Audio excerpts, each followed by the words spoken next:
قسمت میں بھی جدائی تھی۔ اس کہانی میں ایک لڑکی اپنی زندگی کی کہانی بیان کر رہی ہے کہ کس طرح وہ اپنے بھائی کے فوت ہو جانے کے بعد پورے گھر کو سنبھالتی ہے۔ اس کی خالہ کے بیٹے سے اس کی بچپن سے منگنی ہوئی ہوتی ہے۔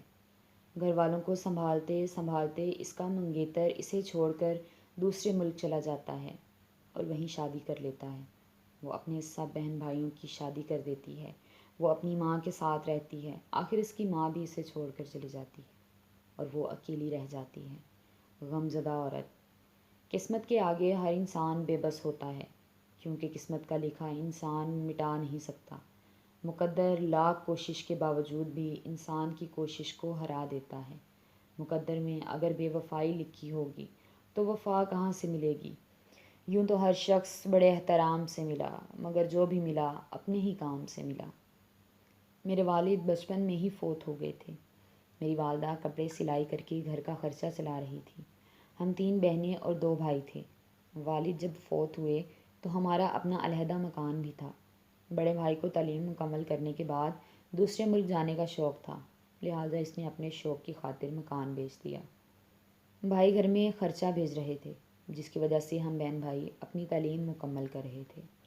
ہمارے پڑوس میں میری خالہ کا گھر تھا۔ ان کے 2 بیٹے تھے۔ خالہ کے بڑے بیٹے کاشف سے میری بچپن میں منگنی ہو گئی تھی۔ میری والدہ کی خواہش تھی کہ میری تعلیم مکمل ہو جائے پھر میری شادی کریں گی۔ ابھی میں BA میں ہی تھی کہ ایک دن دبئی سے کال آئی کہ بھائی کے ایکسیڈنٹ میں فوت ہو گئے ہیں۔ ہمارے تو جیسے پیروں تلے سے زمین نکل گئی۔ پھر سے گھر کے حالات بکھر گئے۔ اب مزید تعلیم حاصل کرنا ناممکن تھا۔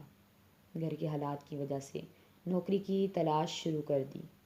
کاشف کو بڑے بینک میں نوکری مل گئی تھی۔ میری والدہ نے کاشف سے کہا کہ اس کی نوکری کی ہو سکے تو بینک میں بات کرو۔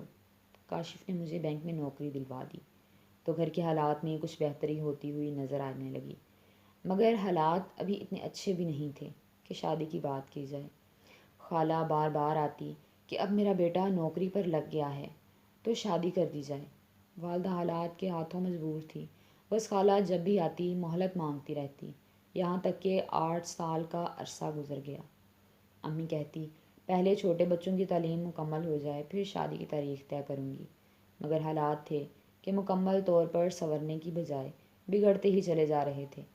چھوٹی بہنوں کی تعلیم مکمل ہوئی تو ان دونوں نے اپنے لیے لڑکے خود ہی پسند کر لیے اور شادی بھی کروا لی۔ خالہ جب دوبارہ تاریخ لینے آئی تو امی نے بول دیا کہ کچھ مہلت اور چاہیے، بیٹا تعلیم مکمل کر کے کسی نوکری پر لگ جائے تاکہ میرے گھر میں روزی روٹی کا کچھ آسرا ہو جائے۔ سونیا تھی کہ گھر کے حالات کو بہتر کرنے میں لگی رہی۔ تقریباً 2 سال گزرنے کے بعد بھائی کو نوکری مل گئی۔ اب والدہ نے خالہ سے شادی کی بات شروع کر دی تو کاشف نے ٹال مٹول شروع کر دیا اور کہا کہ کچھ وقت چاہیے۔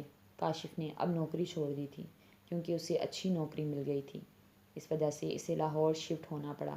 اب رشتے کی بات آتی تو وہ ٹال مٹول کرنے لگا۔ بس اس انتظار میں والدہ نے چھوٹے بھائی کی شادی کر دی۔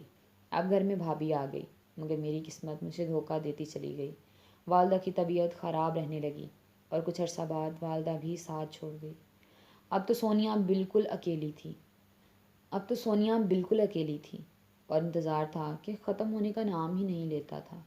خالہ نے جب کاشف سے بات کی تو پتہ چلا کہ کاشف نے لاہور میں اپنے دفتر ہی کی کسی لڑکی سے شادی کر لی ہے اور لاہور میں اپنا ذاتی مکان بھی لے لیا ہے اور ان کا ایک بچہ بھی ہے۔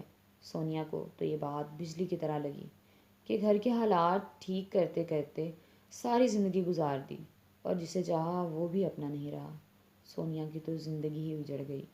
اسے نہ بھوک لگتی، نہ پیاس اور نہ نیند آتی۔ سونیا نے اپنی حالت پاگلوں جیسی کر لی۔ جب قسمت میں جدائی ہو تو انسان قسمت کے آگے مجبور ہو جاتا ہے۔ انسان کچھ نہیں کر پاتا، ہوتا وہی ہے جو قسمت اس سے کرواتی ہے۔